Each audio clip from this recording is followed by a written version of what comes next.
最近中共在台海动作频频，除了出动陆海空火箭军举行环台军演之外，一名解放军前海军军官独自驾驶快艇，从福建穿越台湾海峡，长驱直入台北的淡水河口，距离台湾总统府只有20多公里，令专家们担心台湾的海防是否出现了漏洞。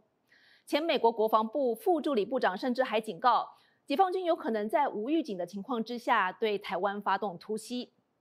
前白宫副国家安全顾问博明 Matthew Pottinger 与前日本自卫舰队司令官香田洋二等多位重量级的学者，在即将出版的新书《沸腾的护城河》的 Boiling Moat 当中，详细的列出了美国、日本以及澳大利亚协防台湾的紧急步骤。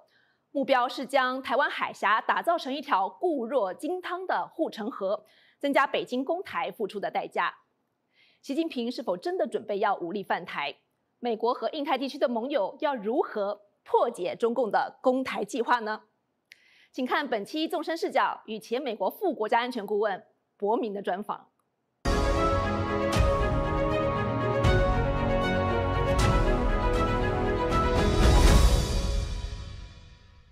我们今天很高兴为您邀请到前美国副国家安全顾问博明先生来到美国之音的演播室接受我们的访问。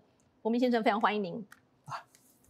谢谢您的邀请，非常感谢能来到美国之音参加您的采访。您的中文非常流利，然后您的经历也非常特别。在进入白宫担任副国家安全顾问之前，您曾经当过新闻记者和陆战队，可不可以先跟我们讲一下您的中文为什么说得这么好？现在说的不好了，真的。我以前在国立台湾大学学了1年中文，我的老师非常优秀，我也很努力的学习，但是这几年来我的中文的能力已经退步了很多，所以丢脸的是我，不是我的老师。或许要到台湾去，可以再多多的练习。Okay, let's talk about your forthcoming book. On the book cover, there's also a Chinese character, 金城汤匙. What does that mean? So 金城汤匙 comes from a Han Dynasty phrase from the autobiography of Kwai Tong. Kwai Tong was a statesman who advised that even powerful armies should not attack strong points. Cities, for example, on border regions that have really strong defenses and boiling moats, as he put it. So I borrowed that phrase for the cover because that's the metaphor that I think is even better than the metaphor of a porcupine. Sometimes people talk about how Taiwan should be a porcupine. It's sharp and has quills, and it would be very dangerous for someone to try to swallow a porcupine. But really the most important piece of geography that defends Taiwan is that 100-mile Taiwan Strait. And if the People's Republic of China decides that it wants to blockade or attack and try to conquer Taiwan, the most dangerous part of that journey will be crossing that Taiwan Strait. So Taiwan, working with Japan, working, of course, with the United States and Australia, can turn the Taiwan Strait into a boiling moat that should deter Xi Jinping, the dictator in Beijing, from attempting to conquer Taiwan. So before we discuss more about how to take those urgent steps to defend Taiwan in this book, The Boiling Moat, I'd like to ask two fundamental questions. First, would Xi Jinping really take the high risk to invade Taiwan even with its weak economy? And second, what would America and the world lose if CCP took Taiwan? Yeah, well, look, Xi Jinping is not what I would call a reckless gambler. He's someone who likes to calculate before he takes very risky steps. As some people like to say, 他是走一步看一步. So I think that if we look carefully, though, at the rhetoric that he's using and also the steps he's taking to prepare his military, we should take extremely seriously his threat to try to subjugate Taiwan. He has said that his vision, which he calls the Chinese dream, 中国梦, the Chinese dream of the great rejuvenation of the Chinese nation, is at its essence. He has said that its essence is unification, 统一. So I don't think that those are idle threats. I think that he's expressing his vision, much the same way that Vladimir Putin expressed his vision to attack and destroy and annex Ukraine, which he's still, of course, attempting to do. If we had listened carefully to what Vladimir Putin had written and said in his key speeches and essays in the lead up, we would not have been so surprised that he decided to wage war. The same is true with Xi Jinping. What would we lose? Yes. Yeah, quite a lot. I think that look at how badly the world has been disrupted by the war in Ukraine and the violence in the Middle East. Those are not nearly as disruptive as an attack on Taiwan would be for geopolitics, for the world economy, for the prosperity and security and freedom of people throughout Asia, but even across the Pacific and across the Eurasian landmass in Europe and in the United States. It's about really the nature of governance in the world. Democracy has done quite well over in the post-World War II era. Right now, democracy is under threat around the world. Taking action to violently subjugate Taiwan would be a major blow to democracy, not only in Taiwan, not only in Asia, but really throughout the world. The PLA just had a very sophisticated military exercise in the Taiwan Strait, even with a training ground, which looks like the Taiwan's presidential palace. Yeah. You just mentioned that you make this Taiwan Strait a boiling moat, like the title of your book. But what if the PLA used blockade? Yeah. So there are two kinds of blockades. If the PLA decides that it wants to do a naval blockade, similar to what it just rehearsed following President Lai's inauguration and following Speaker Nancy Pelosi's visit a couple summers ago, the Navy of China still has to expose itself in ways that are quite risky if it wants to sustain a blockade, not just demonstrate a short capability, a flash blockade like it did last week, but if it really wants to demonstrate a long-term attempt to strangle Taiwan. Taiwan has the ability, the technology exists, it even has some of these weapons, but it doesn't have the weapons in enough supply, and it hasn't trained enough with these weapons and coordinated enough with Japan and the United States and Australia. But it has the ability to threaten China's maritime forces. Blockades are not easy to successfully carry out, right? The history of blockades is an interesting one. It's you can run a blockade with big ships that are a lot bigger than the warships that China's using. So the onus that is then on the one conducting the blockade to escalate and become even more violent in ways that could invite a very significant counter strategy, perhaps the United States sending troops to Taiwan, moving to mobilize our own military and Japan's military to counteract that. Now, there's another kind of blockade, which is a missile blockade. This is harder to defend against for Taiwan. This would be if China is using missiles from inland, not using its navy to stop ships, but simply sinking ships that approach Taiwan. So it's very hard to deny China that ability, but you can punish that kind of a blockade by, in essence, expanding the blockade to include all of China and not just allow Taiwan to be the one who suffers from the blockade.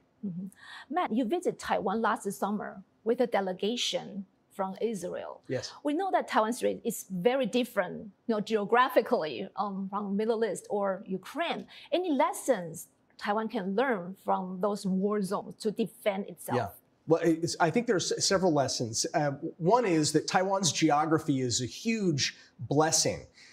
Even though it's close to its adversary, the People's Republic of China, it is separated by 100 miles of water. It is not easy to land on Taiwan with a hostile force. There aren't many beaches that are suitable for that. Taiwan can defend its ports in ways that would make it very difficult for those ports to be subjugated. What would Israel have given, or what would Ukraine have given to have a 100-mile stretch of ocean separating it from its adversaries? And so Taiwan first should take heart that it is blessed with a natural set of defenses. Some of the other lessons that we discussed when these retired Israeli generals and colonels, and we had a former Israeli national security advisor come to Taiwan, was really about military culture and the civilian military culture and how important of a role that plays in the defense of underdog states like Taiwan. Israel has never lost a war that it has fought, despite very difficult odds, despite at various points in its history being surrounded by aggressors and still facing a very potent aggressor in the form of Iran. The war that Israel's fighting right now is really a war against Iran that's being waged by Iranian proxies.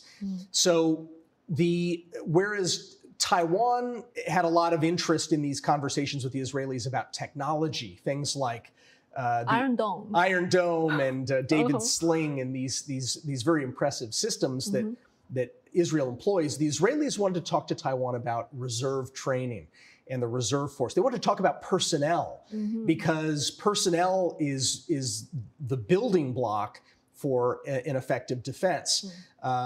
And the Israelis were concerned that Taiwan has too large of a reserve force that is not well enough trained. In other words, it would be better to shrink the force, the reserve force, but to train much more frequently, use more realistic training, have clearer senses of how the reserves would support Taiwan's very capable professional active duty forces.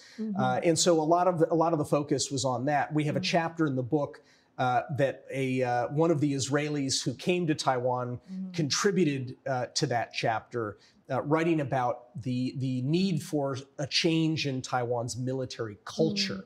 I think that chapter is actually very important. In addition to Taiwan's job, let's also talk about what U.S. and its ally can do to make sure Xi Jinping, when he wakes up in the morning, he would feel like today, tomorrow, and the next day are not good times to execute his plan to invade Taiwan. What can we do? Oh, well, the United States has enormous capabilities to bring to bear. I'm actually quite optimistic. Having done this research that went into the book, and having worked with an excellent group of co-authors and others that I've consulted, I'm actually quite optimistic that we can together deter this conflict, but it does require us to take steps that we've not yet taken.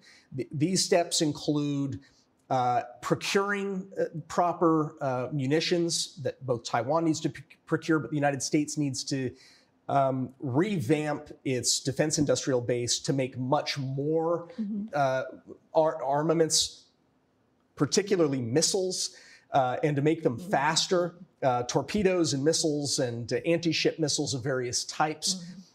We already have the technology. We already have these, most of what we need in our arsenals, just not in sufficient supply to demonstrate to the dictator in Beijing that we can stay in a fight. Not only that we can fight for the first days or the first weeks, but for months, and if necessary, even longer than that. And so we don't want Xi Jinping to be optimistic that he can outlast us in a conflict. The less optimistic he is, the less likely he is to undertake this kind of a mission. So I'm happy to talk about some of the specific types of things that we need to add to the arsenal. But the details are in the book if you don't want to go too deep for our purposes today. But I do have a specific question from chapter 2, because you mentioned in February 2022, just months before his assassination, Japan's former Prime Minister Shinzo Abe suggested the idea of nuclear sharing, for the nuclear weapon to be stored in Japan under U.S. custody, but can be delivered by nuclear-capable aircraft operated by both Japan and the United States. Do you think that we should employ the Cold War strategy, the mutually assured destruction mat, or nuclear umbrella to deter Beijing from invading Taiwan? Well, look, I actually think that the idea that the late Prime Minister Abe raised is one that is worth discussing, that Japan and the United States should be talking about these ideas. We should be flexible in thinking about the sorts of things that we want to bring to the table.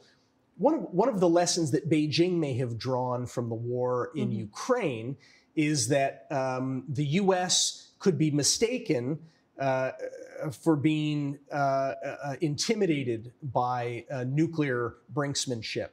I think that it would be wise for us to demonstrate that we are not intimidated by nuclear brinksmanship. It would be wise for us to show Beijing that it's not going to get what it wants by threatening us with the world's most destructive weapons, that we have our own nuclear arsenal, and we have the means to ensure that we keep it, that conflict out of the nuclear domain. We named the commitment of U.S. forces to defend Taiwan, and the former President Trump even suggested that he would bomb Beijing if China attacked Taiwan. Which deterrence do you think is more credible deterrence for Xi Jinping, in your opinion? Well, look, President Biden, I think it was wise to declare his intention to defend Taiwan. I think it would be wise for future presidents and presidential candidates to not back away from the new baseline that was established by President Biden when he said, as you just mentioned, 4 times that he would commit U.S. forces in the event that Beijing attacked Taiwan. Ultimately, Beijing will make a calculation based on what U.S. presidents say, but also what U.S. presidents do.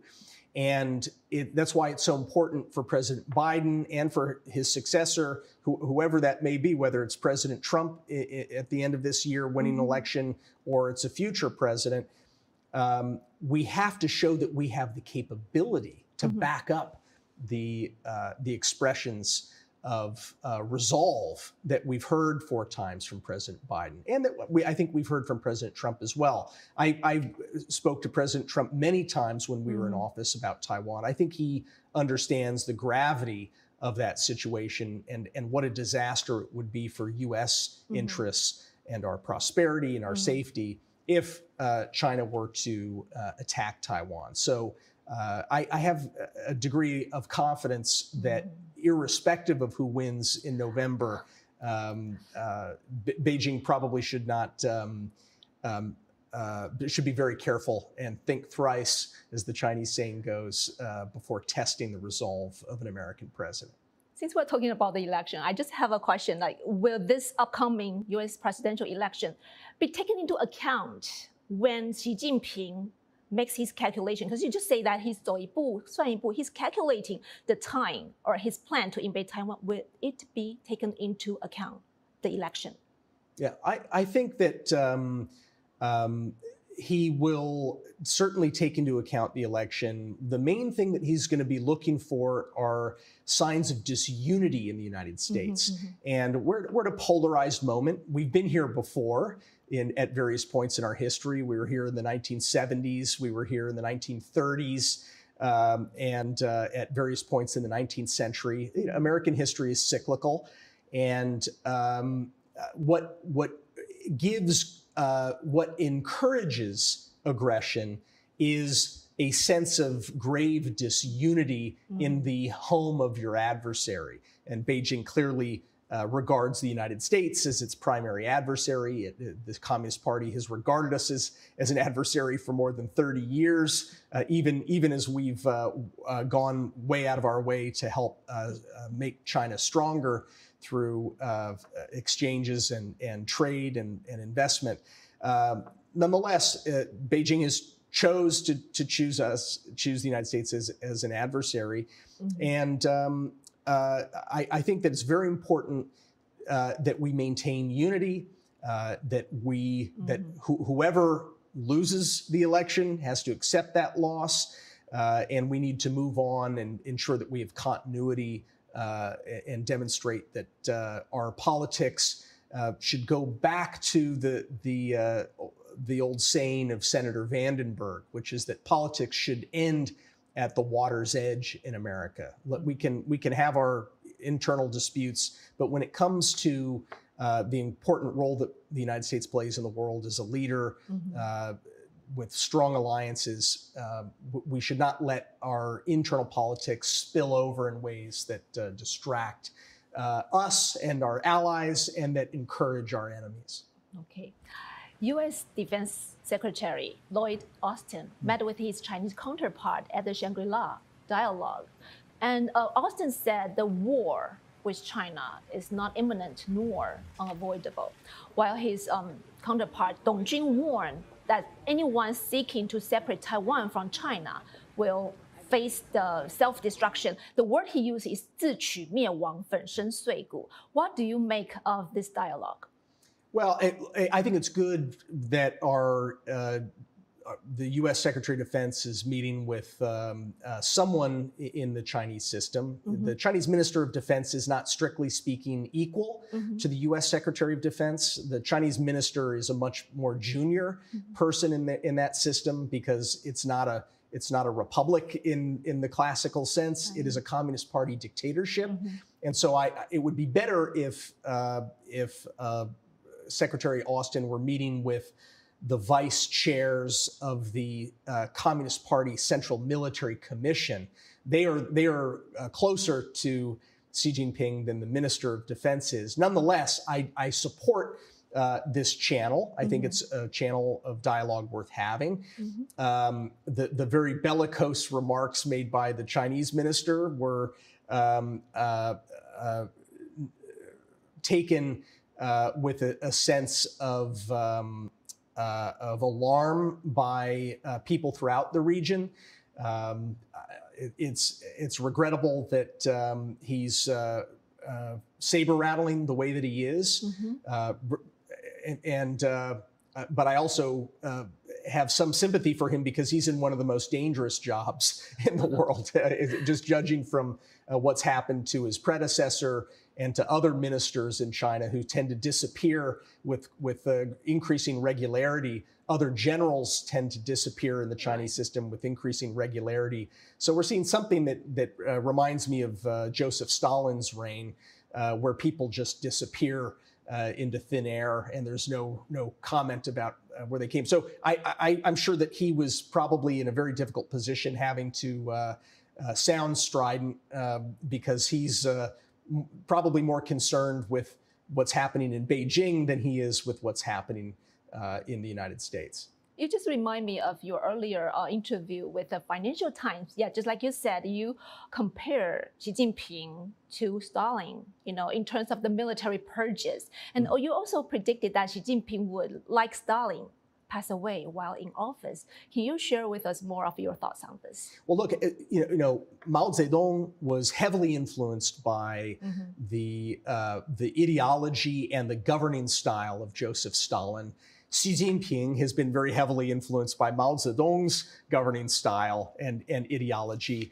Right. And the common thread through it, which has been described most eloquently by my friend John Garneau, who's based in Australia, is that it is an ideology that draws from the old Stalinist book, The Short Course on the History of the Bolshevik Revolution, which talks about this idea that the party must constantly purge its ranks in order to maintain the party's monopoly of political power.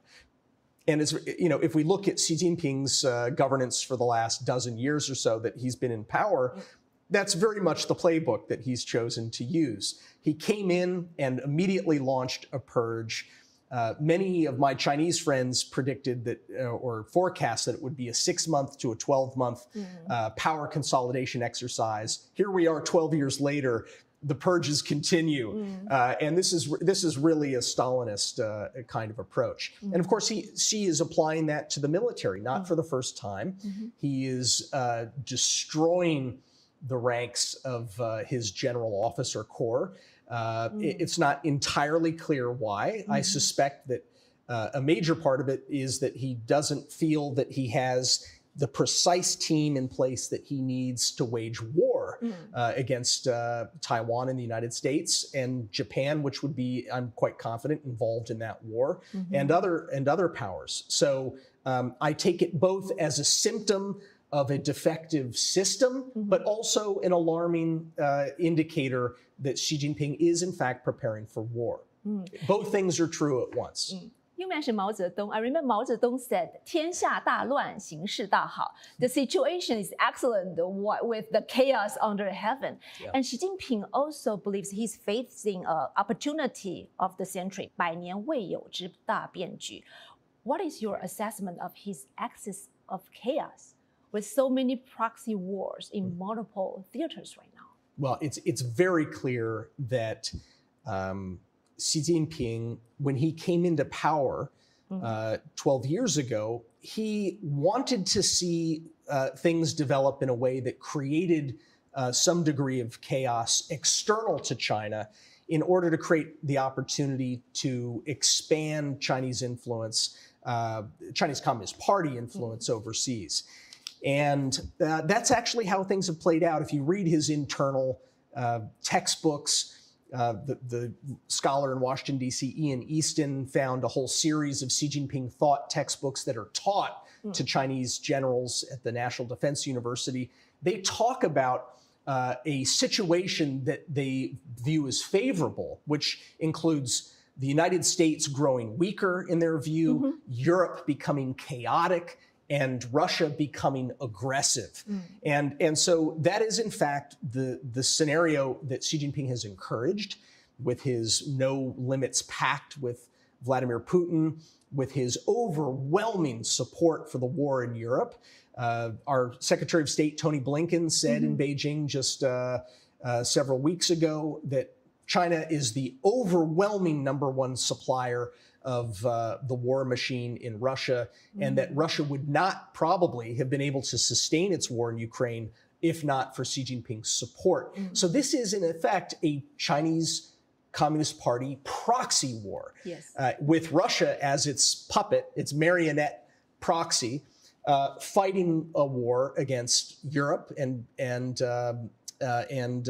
Europe's allies. The same is true, the same playbook is what Beijing has put in place in the Middle East. It is the #1 supporter of Iran, this terrorist state, in effect. Iran is an amazing civilization, amazing people, but it's run by a terrorist, an arch-terrorist, Ayatollah,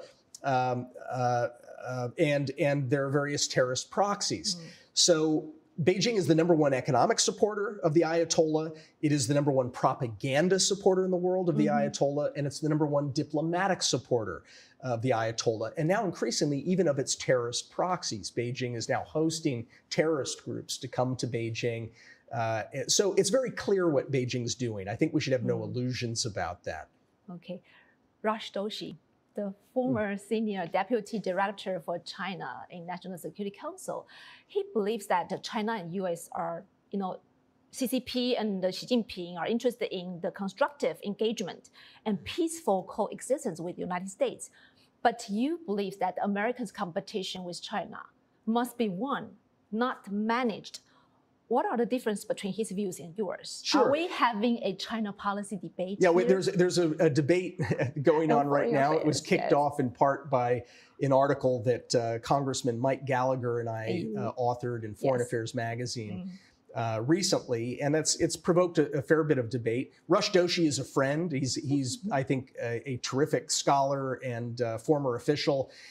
Rush, in his rebuttal of our foreign affairs piece, I think is representing the Biden administration's view, which is to defend its record, which up to a point is defensible. I think that the first 2 years that President Biden was in office, he pursued a policy that was really an intensification, continuity and intensification of President Trump's policy, which was to regard start imposing more costs on Beijing for things that it does to damage U.S. interests. He maintained the tariffs that President Trump put in place. He increased the export controls to ensure that Beijing doesn't become the world's dominant semiconductor manufacturer. These are all good steps. But there's some important things that changed over the last few years that President Biden's been in office that now necessitate a change in our policy. Namely, deterrence is failing. We're now seeing Beijing wage these proxy wars. We have a major war in Europe. We have a growing conflagration in the Middle East. Beijing is on the side of the aggressors in both of those. Beijing is threatening the Philippines. Beijing is threatening Taiwan directly. It's even supporting the dictator in Venezuela, Maduro, as he threatens to attack his neighbor Guyana. So we're in a very different situation. That wasn't the situation when President Trump was in office. We did not see a cascading collapse of deterrence. And therefore, we need to pivot to a more confrontational policy. Where I disagree, in addition to that broad stroke, I disagree with the Biden administration's shrinking of the U.S. defense, a signal of weakness. It's an invitation to aggressors to do their worst.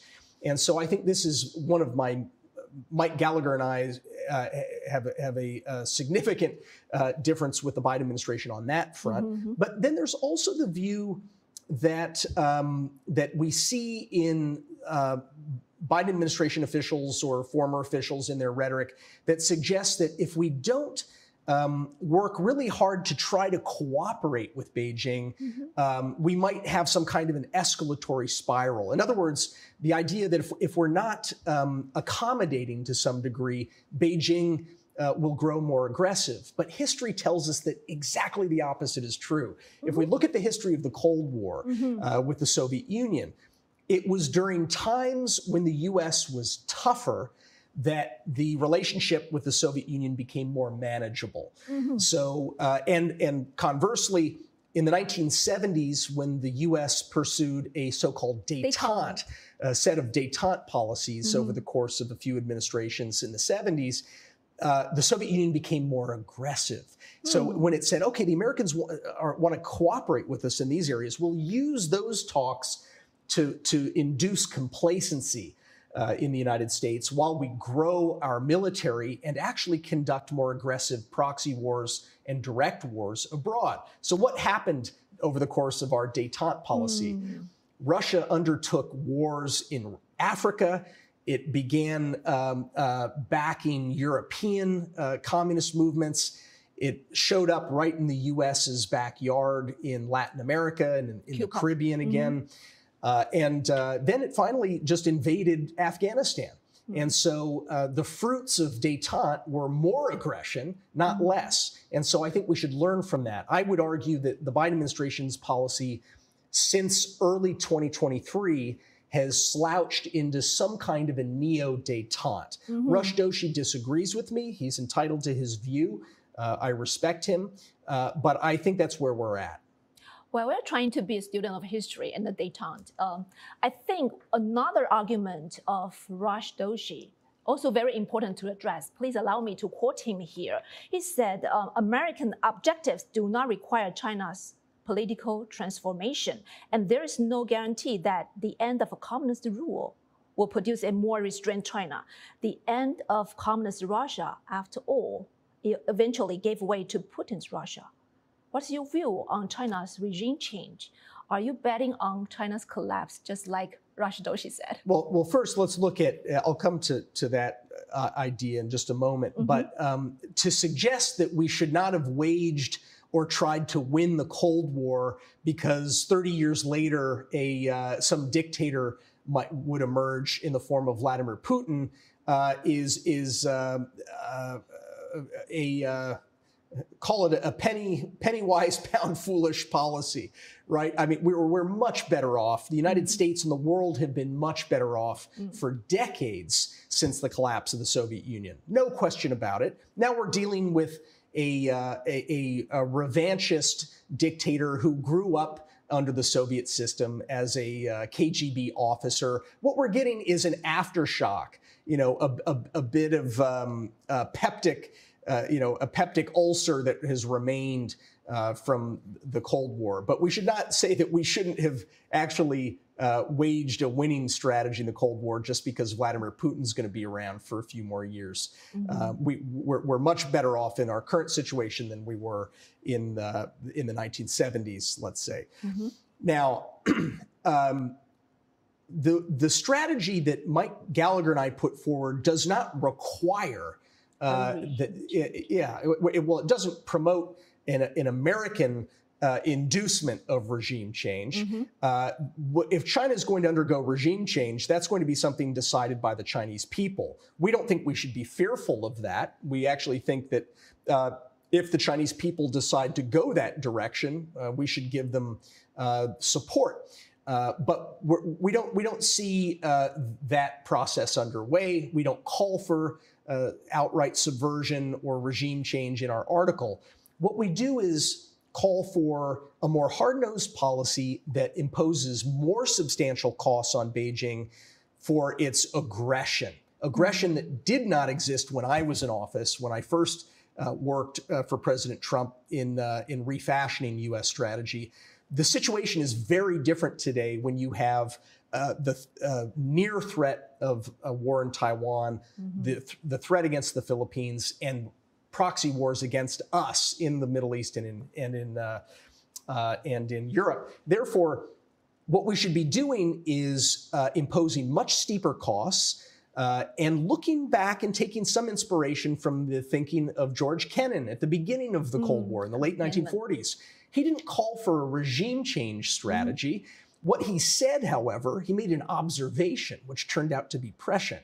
He said that if the Soviet Union is unable to achieve its global vision and aims, and he said that the United States should employ a containment strategy to ensure that the Soviets don't achieve those aims. But if the Soviet Union failed in its broader vision, it might actually collapse from within under its own rotten weight, as he put it.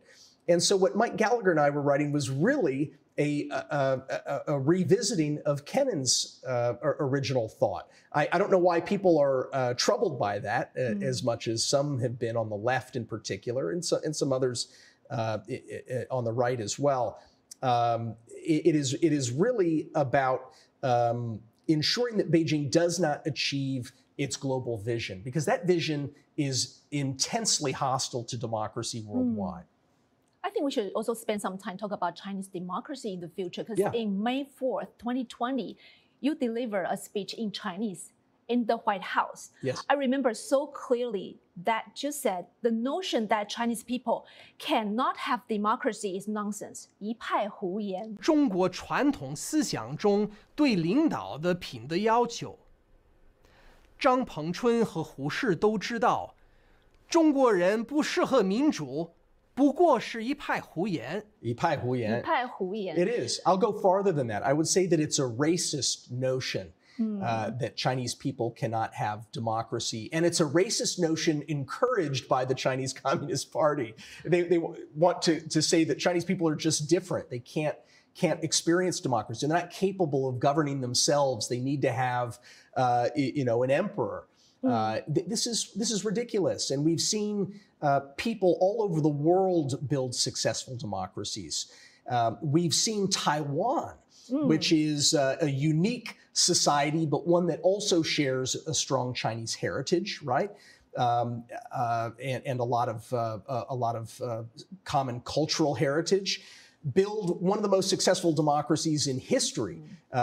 Taiwan ranks above the United States and the United Kingdom, and above all other Asian democracies on various democratic indices, like the Economist Intelligence Unit and things of that nature. So very clearly, it is a lie that the Chinese people cannot build and enjoy and sustain self-government. And I think I'm confident that eventually the Chinese people will prove me right on that point. Actually, Matt, you also mentioned that in your book, The Boiling Moat, the 2022, the white paper, young protesters on the street, and they were accused by Beijing's leader of manipulating by the foreign forces. But those young people on the street, they argued that actually it was CCP influenced by those foreign forces, such as Marx, Engels, and Lenin. You know? That's right. So with more and more younger generation waking up in China and starting to learn the truth of history, and finally realize the CCP and China are two different concepts. Yeah, look, the Chinese Communist Party is a foreign dynasty. It is one of China's foreign dynasties. You know, the Mongols, the Manchus, and the Chinese Communist Party. What they have in common are that they've imported external ideology. And in the case of the Chinese Communist Party, they've imported an ideology from Europe. In fact, the Chinese Communist Party is the least Chinese government that China's ever had. It's less Chinese than what the Mongols had in the Yuan dynasty. It's less Chinese than what the Manchus brought in the Qing, because it is a whole lock, stock, and barrel, wholesale importation of Marxism-Leninism, which is a threadbare, failed European ideology. So I think that many people across China understand this. I think the Chinese Communist Party knows it, which is why they go to such lengths to try to malign the democracy in Taiwan and to try to discredit democracy in other parts of the world. But ultimately, where China goes it will be something much more Chinese than Marxism-Leninism. I don't know what it will be. It will be something that's influenced by traditional Chinese thought and philosophy and religion.